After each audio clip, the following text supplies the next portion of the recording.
অনেক সুনামধন্য শিক্ষা প্রতিষ্ঠানের সহস্র প্রতিযোগীকে পিছিয়ে তোমরা যারা বৃত্তিপ্রাপ্ত হয়েছ, তোমাদের সেরাটাই তোমরা প্রমাণ করেছ। তোমাদের দ্য স্কলার্স ফাউন্ডেশন কর্তৃক আয়োজিত বৃত্তি প্রোগ্রাম থেকে আমার বড় ছেলে ক্লাস 3 থেকে বৃত্তি পেয়েছে। তো আলহামদুলিল্লাহ, সেটারই আজকে একটা প্রোগ্রাম ছিল যেখানে তাকে একটা ক্রেস্ট এবং বিভিন্ন রকম সার্টিফিকেট দেওয়া হবে। তো আমরা সকাল সকাল সেই অনুষ্ঠানে যোগ দেওয়ার জন্য চলে আসছিলাম। আর এই অনুষ্ঠানটা হয়েছিল ইঞ্জিনিয়ার্স ইনস্টিটিউটের ভিতরে।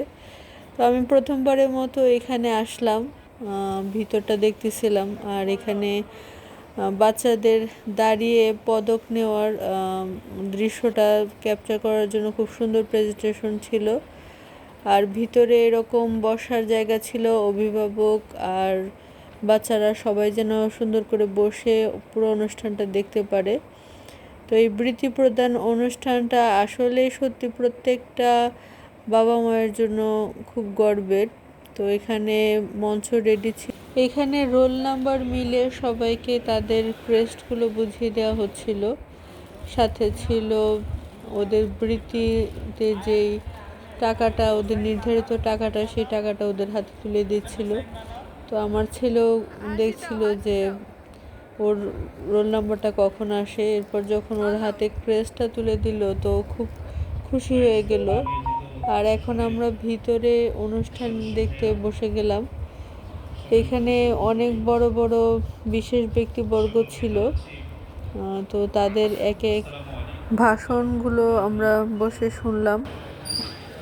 আমরা মনে করি আজ পৃথিবীতে যত ফুল ফুটেছে, ফুলগুলো যত সুঘ্রাণ ছড়িয়েছে, এই সবগুলোই তোমাদের সংবর্ধনার জন্য আমরা পেশ করছি।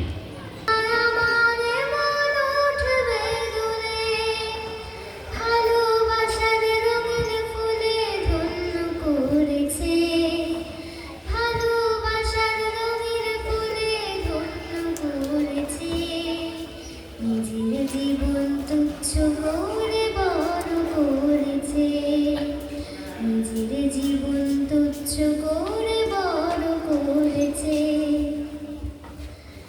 মায়ের মনে কষ্ট দিলে আসবে দুঃখের কাল, তার স্বপ্নগুলো আর পাবে না সুরের ছন্দকার। মায়ের মনে কষ্ট দিলে আসবে দুঃখের কাল, তার স্বপ্নগুলো আর পাবে না সুরের ছন্দকার। প্রেম মমতার বাঁধন দিয়ে ধরে রেখেছে, প্রেম মমতার বাঁধন দিয়ে ধরে রেখেছে। নিজের জীবন তুচ্ছ করে বড় করেছে, নিজের জীবন তুচ্ছ করে বড় করেছে। যখন আমি হাঁটতে শিখিনি, যখন কথা বলতে শিখিনি, যখন আমি হাঁটতে শিখিনি,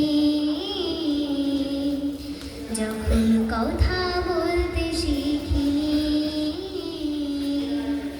তখন আমার মা আমার মনের ভাষা বুঝেছে।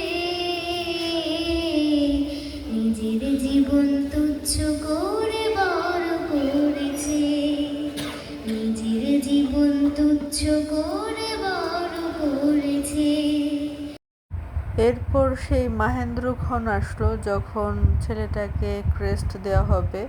তো আমি খুব কাছাকাছি চলে গিয়েছিলাম ওকে যে ক্রেস্ট দেওয়া হবে সেই ছবিটা ক্যাপচার করার জন্য।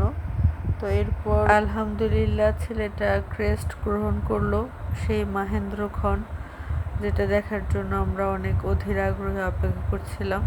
ছেলেটার জন্য সবাই দোয়া করবেন যেন নিজের মেধার মাধ্যমে জীবনের সকল পর্যায়ে সে সফল হতে পারে।